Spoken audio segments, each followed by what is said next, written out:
minute afternoon chat with pilots around the world.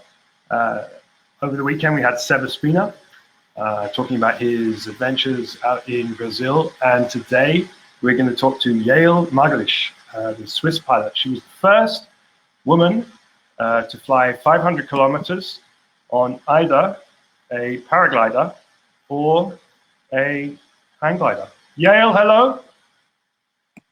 Hi. Hi, can you hear me okay? Yeah, I'm fine. Excellent. Where are you? It looks beautiful. So that's my house. It's located just above Verbier. So if I have a look around, I'm quite alone up there. So it's pretty cool. Pretty optimal for this time of confinement and stuff. And the weather is excellent, so enjoying time on the balcony. It's quite good. Are you managing to get out and exercise? Are you still skiing, or is the skiing all closed? It's all closed, but we can still go hiking, skiing with the ski touring. I mean. Okay. So we do easy ones on the slopes that are closed, and it's pretty good. Okay. I wanted to talk to you because you were the first woman, or what I wanted to talk to you really about was your amazing flight last year when you flew 500 kilometers, and you're the first woman to have flown 500 kilometers on either hang glider or paraglider. You set a new women's world record. So tell me, how far was the distance you actually flew? Straight line, it's 531 kilometers. And free distance with 3 turn points is 552 kilometers.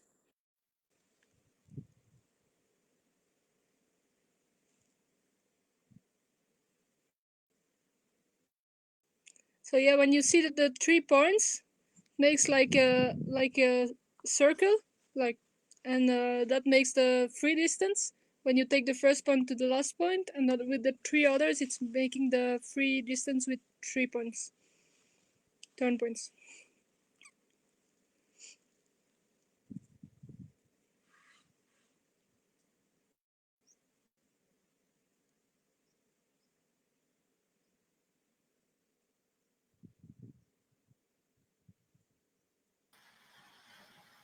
Tell us about this part of the world. Had you been there before in northeast Brazil? I already went to Sertão, but actually it was for kiting and more on the coast, and I never flew there or in Quixadá. It was thing I wanted to do, but I always heard some crazy stories about launching with so much wind and so on. It was kind of scary, and then the Swiss League started organizing a record chase trip. So that's how I came in, and the Swiss League team leader, so Michael Siegel and Martin Schill, they expect me that I was good enough to break some records, so we went there with Renald and my boyfriend Philip. Okay. So you'd already flown. I mean, tell us a bit about your background. When did you start flying? So I started in 2010, more or less. Okay. And I started here in Verbier. The ground handling slope is just next to my house. So there, yeah, at the beginning I didn't have time to fly much, and I was not so confident. So then I got more and more involved, and it was pretty good because I got better and better. And I started doing the tandem license, started a bit of rack road, and in 2014 I had my first comp in Switzerland. It was pretty good. 2014. Yeah, I was with ENC. Okay. And it was pretty good. And yeah, then I kept doing competition because I love to travel, and it was like, yeah, discovering new places, new people, and it's fun. I also always flew for myself and trying to improve my distances that I can do from here and around in valet and so on. So yeah, that's how I got better, by flying as much as possible. Okay. And your progression into cross country, I mean, it's amazing where you fly because you're in a perfect spot for it. Tell us about Verbier. What is the flying like in Verbier? Yeah, I think the progression comes with the how much you can practice, and if you are, yeah, every time you can in the air, then you get better and better. And of course, I live in the perfect place to fly. Now I see one in the in the terminal Oh, in front of really? me. Yeah, Okay. and yeah, I think it comes with just by practicing a lot Okay. and always learning from the mistakes and so on. Um, is flying not banned at the moment in Switzerland? Actually, it's not like banned, but it's not so recommended, I would say. No, I Okay, mean not to it's kind recommend. of more solidarity thing, and it's about, yeah. If you get injured now, it's so much the process is so stupid when you imagine that people need to go to the hospital because they have this COVID. So yeah, if you Yeah, fly, you have to take a good margin and be discreet. for sure. So tell us about your trip last year. You went out to Brazil with the intention of getting the women's world record, or how did it work? So yeah, it was really the goal to get the women world record, and actually we had discussion. It was the first time we went there, so we had discussion with Renald, who has already been there, and with Michael Siegel and so on, to see how it's working. And with towing, I was quite nervous also about the towing because I never did that before. Mm-hmm.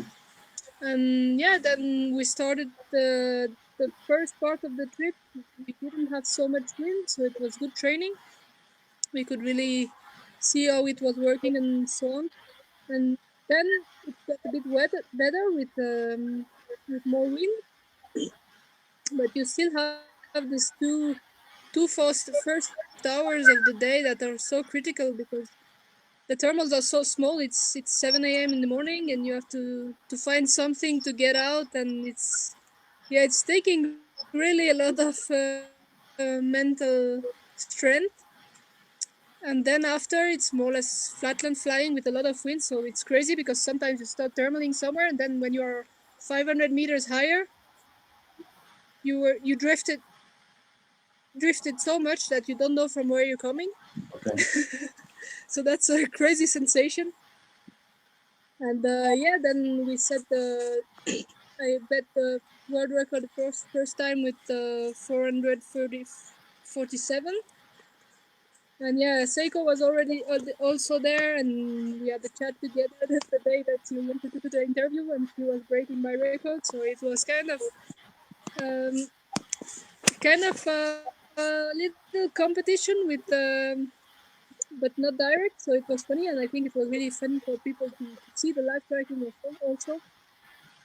And then yeah, when you go there and you see the potential of the place, and yeah, you want to go over 500. That was really the goal was to break the record, but I really wanted to go over 500. And yeah, I was putting more and more pressure on myself all day long and day after the other, and he bombed out like 4 times, and it was like really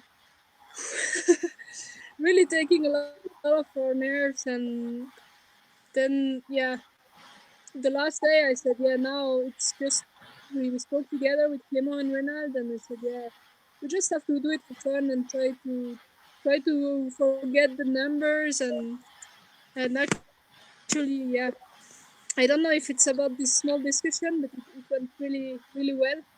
I had a low save at the beginning of the flight, but I think every time I do something good, I do a low save at the beginning, so I will learn from that. Okay. Listen, the connection is not great, so we're getting most of what you're saying, but I'm just going to recap a little bit. So for people who didn't catch that, so Yael was out there towing.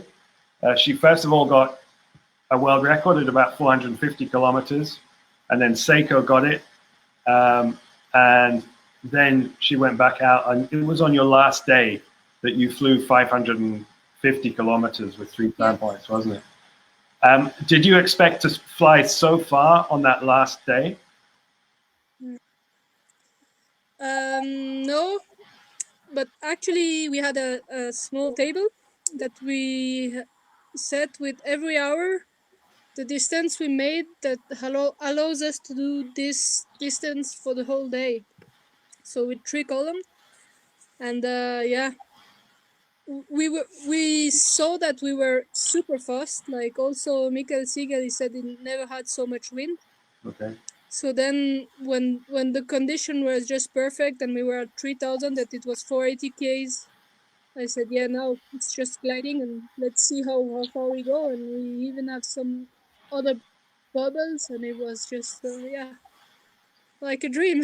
Like a dream. Fantastic. What do you remember the moment you went over 500 kilometers? Yeah. What did you do? Clément is laughing. Clément is laughing because maybe he was talking at the radio and I was not listening. I don't know. Okay. No, I mean, yeah, I really remember it. I was shouting and I was like, yeah, it's for me it's crazy, and it was such an emotional moment to share with my friends that yeah, was so cool. So cool. And what was the landing like? I mean, did you eke out every last meter, or did you decide I'm going to land there? Um, Actually, on the really final glide, Michael said, yeah, I don't know that if we can land somewhere there because you know the sun is getting down and you see bush all over and you don't see any roads, and it was kind of yeah, let's see. And then we spot a road, and yeah, we could go like maybe I could go maybe 200 meters further and come back landing, but Mikael was the highest, so he could go a bit more. But in the end, we all landed on the same spot. Okay. So because yeah, there was nothing. It was really the no man's land. And what was your retrieve like? So the first guy arrived like 1.5 hour after we landed. So we all packed everything, and we had the only thing we found is a big bottle of Coke. So I never drink Coke, but there it was pretty good. And the problem is that we were five, and two retrieves were coming, but one get lost, and it was the engineer from the tows, so he didn't speak any Brazilian, and it was really difficult because we didn't have an internet connection, and not so many houses. And when you can't ask people because you don't know the same language, it was like yeah. In the end, he arrived. It was 10, 10 in the evening. He was completely dead, and we all went on one duster with the glider on the roof, and me sitting in on Clemo's knees, and four in the back, and it was kind of funny. And then we stopped. There was like the only place where there was life in this place was a pizzeria, so we stopped there and had a pizza and waiting for the other guy to come. Cool. It was Cool. funny. And you went home the next day, right? You flew home the next day, you said. Yeah, that was the good move we did because we from Geico we put everything in the rental car I had, and one of the driver took the rental car to a place.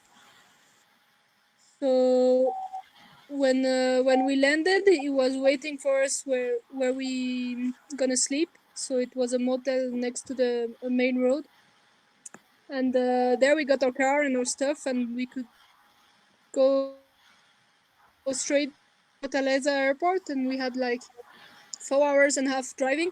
and the others had 12 hours to go back to Cape Town. So it was pretty cool. Cool. All right.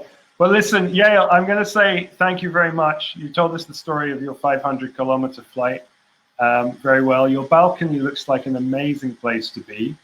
Yeah, I'm sorry for the connection. It's fine. It's cool. But listen, thank you very much. Thank you for entertaining us in our coffee break time. I hope everyone has got their tea or their coffee. Yeah. You have, good. And we say goodbye and hope to see you flying again later in spring or early in summer. Yeah, okay. See you next time. Thank you very much, Yael. See you. See you next time. Bye. Bye-bye. Bye.